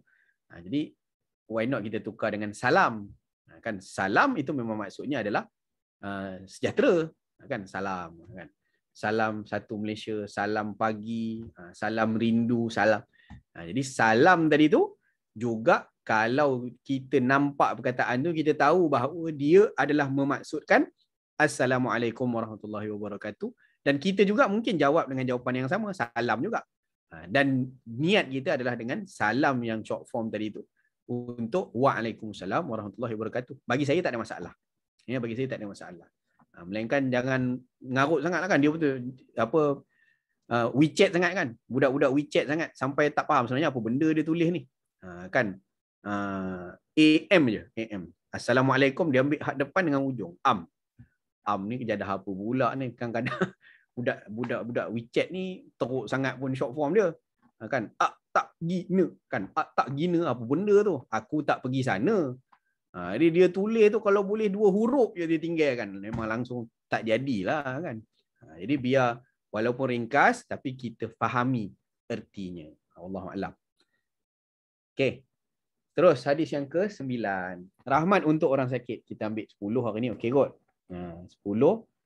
Kalau ikutkan saya pun lupa. Nanti Ustaz Wali respon sikit lah. Kita ni berakhir bulan 12 Kalau berakhir bulan 12, ni yang bulan 9 punya. Jadi ada 10, 11, 12 ataupun bulan 11 berakhir. Kalau bulan 11 berakhir, mana kita ada 2 kali lagi, cantik-cantik lah. Lebih kurang kita baca 10 ke 15 hadis. 10 ke 15 hadis. Bulan 11, okey, baik. Bulan 11. Maknanya kita ada 2 lagi lah. 2, kita ada 10 dan juga 11. Jadi 15 okey lah. Kita tengok mana yang done. Rahmat untuk orang sakit dan penziarahnya. An Abi Darda qala sami'tu Rasulullah sallallahu alaihi wasallam yaqul man ishtaka minkum syai'an aw ishtakahu akhun lahu falyaqul rabbana Allah alladhi fis sama'i taqaddasa ismuk amruka fis sama' wal ard kama rahmatuka fis sama'i faj'al rahmataka fil ardi ighfir lana hubana wa khatayana anta rabbut tayyibin anzil rahmatan min rahmatika wa shifaan min shifaa'ik ala hadzal waj'i fayabra'u. Daripada Abu Darda radhiyallahu anhu, beliau berkata, aku mendengar Rasulullah sallallahu alaihi wasallam bersabda, barang siapa antara kalian yang mengeluhkan sesuatu, mana sakitlah, atau saudaranya mengeluhkannya, mengeluhkan ni maksudnya sakit, maka hendaklah dia mengucapkan, ini doa ruqyah diri sendiri juga ni. Baca balik yang dalam kurungan ini, yang maksudnya Tuhanku adalah Allah, kekuasaannya di langit, maha suci namamu, urusanmu berada di langit dan di bumi. Sebagaimana rahmatmu berada di langit, maka jadikanlah rahmatmu berada di bumi. Ampunilah dosa dan kesalahan kami. Engkau Tuhan orang-orang yang baik. Turunkan rahmat di antara rahmatmu, serta kesembuhan di antara kesembuhanmu kepada penyakit ini. Baca ni, maka dia akan sembuh. Ataupun ada orang lain yang sakit, kita berziarah ke dia, kita baca doa ini untuk dia, maka insya-Allah Allah Taala akan sembuhkan dia. Banyaklah kalau hadis-hadis yang lain, rahmat Allah untuk orang sakit ni, sebab orang sakit ni waktu tu dia mengharap doa kita lah. Dan satu ketika nanti sakit ni, sihat sakit ni adalah ujian daripada Allah. Hari ni mungkin orang lain sakit, kita datang ziarah dia, kita doa ke dia, Allah sembuhkan dia. Satu ketika kita pula sakit. Bila kita sakit, ada orang datang ziarah kita, orang doakan kita. Dia begitulah. Kita mengharapkan saling mendoakan di antara satu sama lain. Banyak lagi sebenarnya riwayat-riwayat doa. Antaranya disebut ucapan tuhur kan, tuhur insya-Allah. Tuhur insya-Allah. Mudah-mudahan Allah Taala jadikan bahagian daripada sakit ini sebagai penyembuh dosa kan. Tuhur insya-Allah. Ada lagi doa Allahumma mudhibil ba's. Anta syafi, ishfihim anta syafi la shifaan illa shifa'u, shifa' la yughadiru saqaman wala alaman. Itu pun ada juga doanya. Ada riwayat-riwayat yang lain banyak sebenarnya. Doa-doa yang Nabi SAW ajarkan, begitu juga yang diamalkan oleh para sahabat. Daripada Jabir radhiyallahu anhu, qala Rasulullah sallallahu alaihi wasallam, man 'ada maridan lam yazal yakhudu fir rahmati hatta yajlis fa idza jalasa igtamasa fiha. Daripada Jabir radhiyallahu anhu, Rasulullah SAW bersabda, barang siapa yang mengunjungi orang sakit, dia sentiasa mendapatkan rahmat sampai dia duduk. Maknanya perjalanan pergi ziarah orang sakit bukan perjalanan sia-sia. Dia perjalanan rahmat. Ada orang kata Allah jauhnya nak pergi ziarah di hospital. Oh jauhnya nak pergi tengok dia sakit. Banyak minyak pakai, tol pula. Banyak masa ni nak kena ni. Habis setengah hari nak masuk cari parking kat hospital je pun jenuh. Kan dia rasa banyak kesusahan-kesusahan. Walhal sebenarnya perjalanan nak pergi ziarah orang sakit tu, dia sepanjang jalan tu dia dirahmati sampai dia duduk. Ketika dia duduk, maka tenggelamlah dia di dalam rahmat Allah Ta'ala. Dah pergi ziarah. Masa ziarah tu lagi banyak kebaikan, rahmat Allah Ta'ala yang dia dapat. Dan kita tengok kalau orang sakit pun. Orang sakit, kalau sebahagiannya, orang yang dia sayang, orang yang dia kasih, orang yang dia selesa, orang yang dia suka dengannya, Kadang-kadang orang sakit ni bertambah sakit bila dia sunyi. Kan dah lah sakit, tak ada orang tengok, tak ada orang bagi motivasi, tak ada orang nak duduk dengar cerita dia.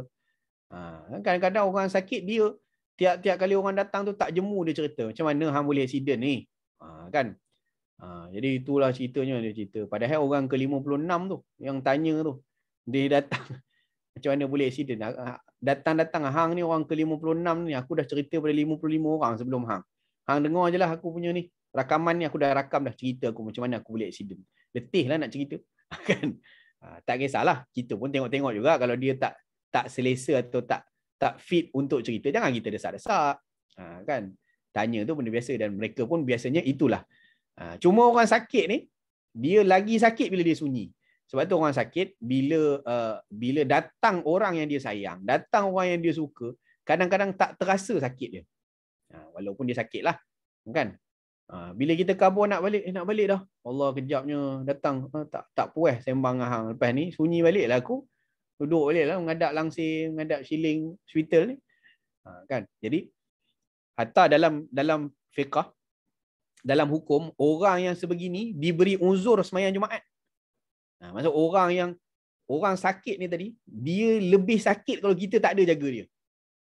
Jadi orang ini, orang lelaki yang wajib sembahyang Jumaat, boleh diberi uzur Jumaat. Dia buat zuhur sebab jaga orang sakit tadi.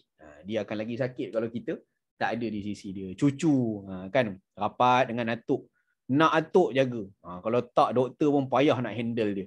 Atuk macam mana atuk nak pergi sembahyang Jumaat ni? Tak apa tu.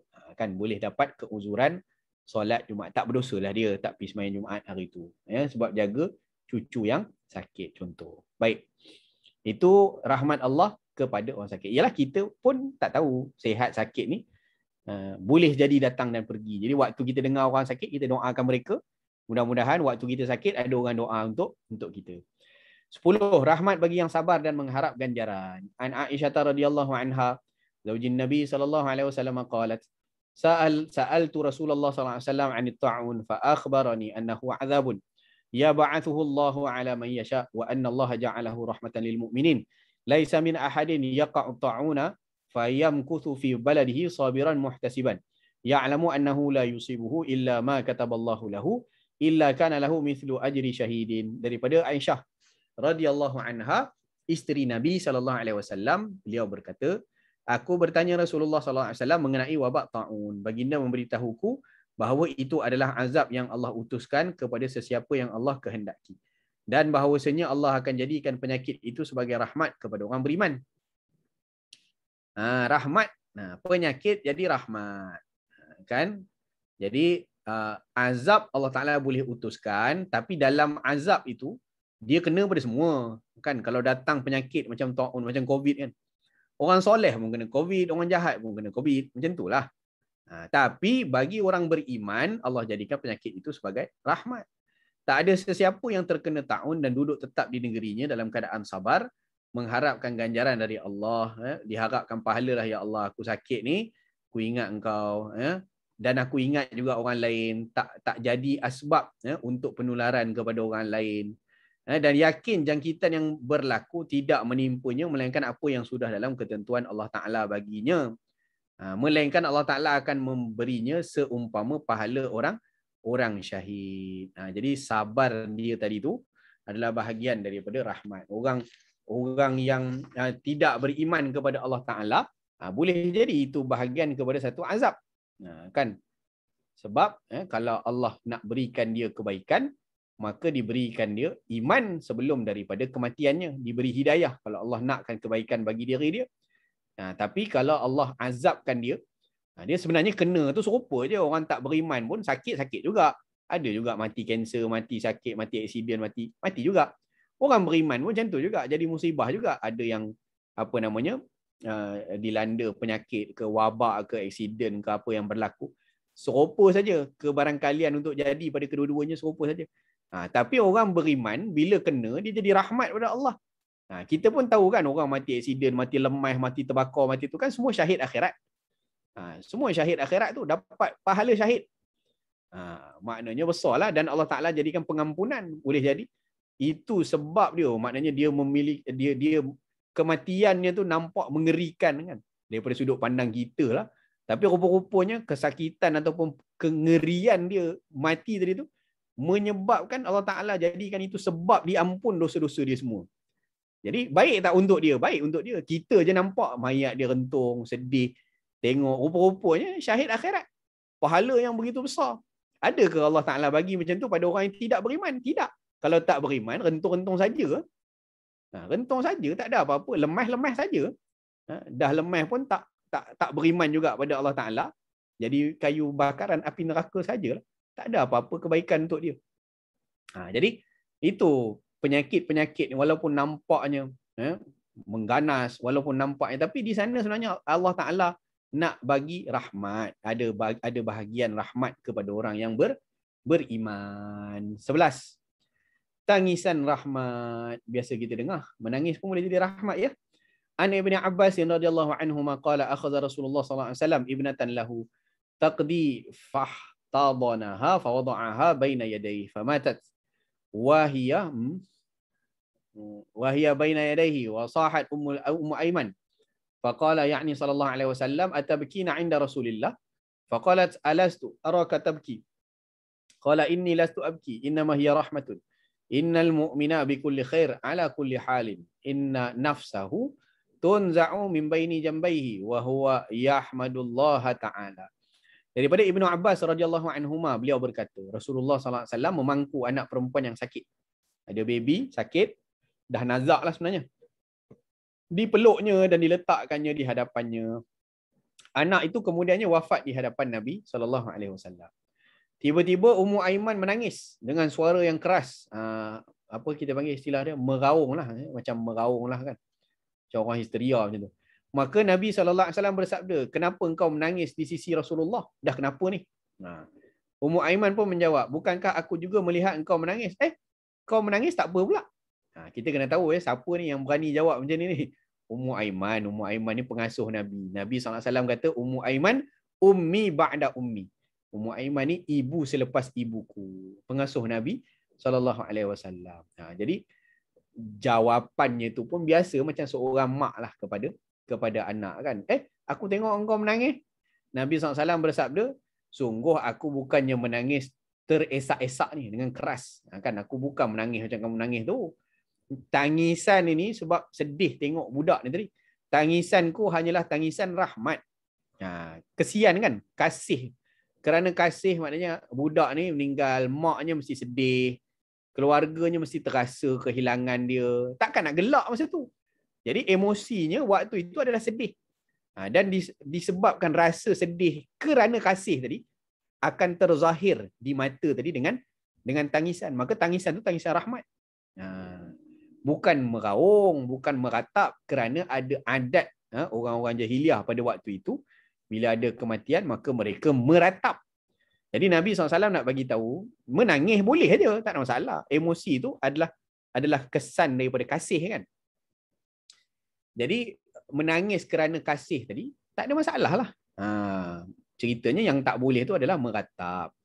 Sesungguhnya seorang yang beriman itu akan tetap dalam kebaikan biar dalam keadaan apa pun. Nabi nak bagi motivasi. Nabi kata walaupun diuji dengan musibah, kehilangan harta, kehilangan anak, kehilangan jiwa dan sebagainya, orang yang tersayang, tapi orang beriman apa pun keadaan dia, hidup pun baik. Bila ada keluarga disayangi yang hidup tu, kehidupannya mungkin lebih terurus dan sebagainya. Ada kasih sayang orang sekeliling. Bila tak ada, sebenarnya tetap juga Allah Ta'ala akan kurniakan dia dalam keadaan kebaikan. Itu bagi orang beriman. Kan? Sesungguhnya nyawanya dicabut dari antara dua lambungnya dalam keadaan Nabi SAW bertahmid memuji Allah Subhanahu wa Ta'ala. An Usamah bin Zaidin radhiyallahu anhu qala arsalat ibnatun Nabi sallallahu alaihi wasallam ilaihi inna ibnan li qubida fa'tina fa arsala yuqri'us salam wa yaqulu inna lillahi ma akhadha wa lahu ma a'ta wa kullun 'indahu bi ajalin musamma fal tasbir wal tahtasib fa arsalat ilaihim tuqsimu. Ni hafal elok ni bacaan ucapan ni sampai daripada bi ajalin musamma. Ini ucapan motivasi menenangkan ya. Fa arsalat ilaihi tuqsimu alaihi la ya'tiyannaha faqama wa ma'ahu Sa'd bin Ubadah wa Mu'adz bin Jabal wa Ubay bin Ka'ab wa Zaid bin Sabit wa rijalun farufi'a ila Rasulillah sallallahu alaihi wasallam sabi wa nafsuhu tataqqa qala hasibtuhu annahu qala ka'annaha shannun fafadat 'ainahu faqala Sa'd ya Rasulullah ma hadha faqala hadhihi rahmatun ja'alaha Allahu fi qulubi 'ibadihi wa inna ma yarhamullahu min 'ibadihi ar-ruhama. Daripada Usamah bin Zaid radhiyallahu anhu berkata, puteri Nabi sallallahu alaihi wasallam menghantar seorang utusan untuk menemui Nabi sallallahu alaihi wasallam. Jadi anak Nabi, cucu Nabi tu dah nazak lah. Tolong dia hantar utusan, tolong bagi tahu pada Nabi, cucu nak meninggal ni. Dia seorang anak lelakiku telah meninggal dunia. Telah meninggal ni sebenarnya nazak. Ya, kubit ni maksudnya hampir-hampir meninggal dunia lah. Maka datanglah kepada kami. Maka Nabi SAW memerintahkannya untuk menyampaikan salam baginda. Ya, Nabi tengah sibuk ada urusan pada waktu tu. Nabi kata, kamu balik dulu, kamu sampaikan salam aku. Ya, lalu Nabi bersabda, ni kamu pesan kat dia. Sesungguhnya milik Allah apa yang diambilnya dan apa yang diberinya. Dan segala sesuatu di sisinya sudah ditentukan ajalnya. Ni tadi yang saya sebut tadi. Inna lillahi ma akhadha. Bila dengar kematian, boleh sebut ni. Inna lillahi ma akhadha wa lahu ma a'ta wa kullun 'indahu bi ajalin musamma. Ni untuk sabarkan ataupun tenangkan ahli keluarga lah. Ya, khususnya yang berhadapan dengan kematian keluarga. Ni sesungguhnya milik Allah apa yang diambilnya, kan dia punya, dia bagi pinjam amanah tu. Jadi dia bagi, dia ambil balik. Dia bagi pinjam, dia punya, dia ambil balik. Kan, jadi kita pun rasalah, yalah Allah bagi pinjam sekejap, syukur. Ya, jadi sebahagian daripada kamus hidup kita, ahli keluarga yang dipinjamkan tadi. Dan segala sesuatu di sisinya sudah ditentukan ajalnya. Sampai kan? Sampai tempoh dia, jadi asbab dia, Allah Ta'ala ambil balik. Kan begitu, kembali. Lepas tu kita panggil kembali ke rahmatullah. Kembali ke rahmat Allah. Kan? Pulang balik. Maka bersabarlah engkau dan mohonkan pahala darinya. Dah sabar, dapat pahala. Jadi Nabi pesan. Kemudian datang lagi kepada baginda utusan. Dah pesan macam tu, datang lagi dengan sangat, minta dengan sangat agar baginda datang. Ni dah nazak betul lah ni. Maka baginda SAW pun berangkat. Ada Sa'ad bin Ubadah, Mu'az bin Jabal, Ubay bin Ka'ab, Zaid bin Sabit dan ramai lagi. Kemudian bayi tersebut bila Nabi dah sampai diserahkan kepada Nabi SAW dan jiwa baginda nampak bergetar kerana bersedih. Kan getarlah. Aku menduga dia berkata seakan dia seperti bunyi daripada dada Nabi tu macam qirbah bekas air yang kosong bergetar tu. Kemudian mengalir air mata baginda SAW. Cucu nak meninggal ni. Di atas pangkuan pula. Tengok pula sesak naik turun nafas tu. Sedih. Kan? Sa'ad radhiyallahu anhu berkata, ya Rasulullah, kenapa engkau menangis? Jadi tak boleh ke Nabi nangis. Jadi Nabi SAW berkata, inilah rahmat yang Allah berikan kepada hati hamba-hambanya dan hanya saja Allah merahmati di kalangan hamba-hambanya mereka yang saling berkasih sayang. Nabi kata tangisan ni rahmat. Biasa saja emosi, tanda kasih sayang, ya, dibagi pinjam, baby pula, bayi pula. Kan sedih, maknya dah baru berhempas pulih salin melahirkan dia. Tiba-tiba Allah Ta'ala ambil dah. Sedih lah. Jadi suasana itu adalah suasana sedih dan kasih sayang yang meliputi tadi ditandai dengan adanya meleleh air mata sebab sedih. Maka tangisan tu tangisan rahmat, tangisan kasih sayang. Wallahu ta'ala a'la wa a'lam. Kita berhenti dulu pada hadis yang ke-11. InsyaAllah bulan depan kita sambung hadis yang ke-12.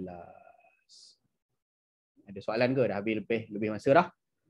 Tak ada soalan lah. InsyaAllah yang tadi saya dah jawab. InsyaAllah saya serahkan semula kepada Al-Fadhil Ustaz Waliuddin.